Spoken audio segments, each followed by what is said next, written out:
Hey yo, what's up mga kabagayat at samahan nyo ako guys at makikikain tayo dito sa kondo ng mga mayayaman. At nagluto daw yung kababayan kong taga Samar ng champurado overload at ayan, champurado overload daw to ng taga Samar.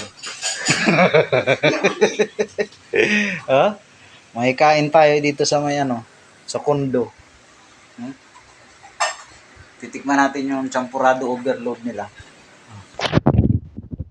Oh, masarap po. Ayan nga guys, titikman natin yung champurado overload nila. Ayun, no? Merong bacon, tapos ito, yung bulad na, ano ba to?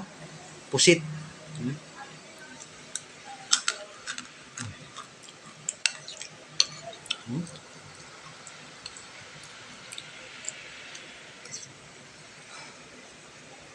Hmm. Pwede pala to. Match pa to, bulad tsaka champurado.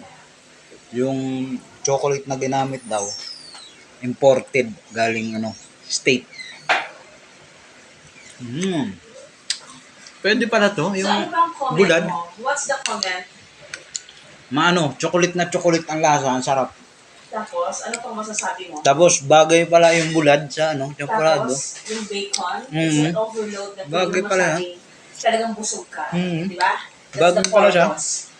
So, ngayon, yung magagaya ka na sa Kaso, mayayaman na nakakagawa nito. Sabi, champurado.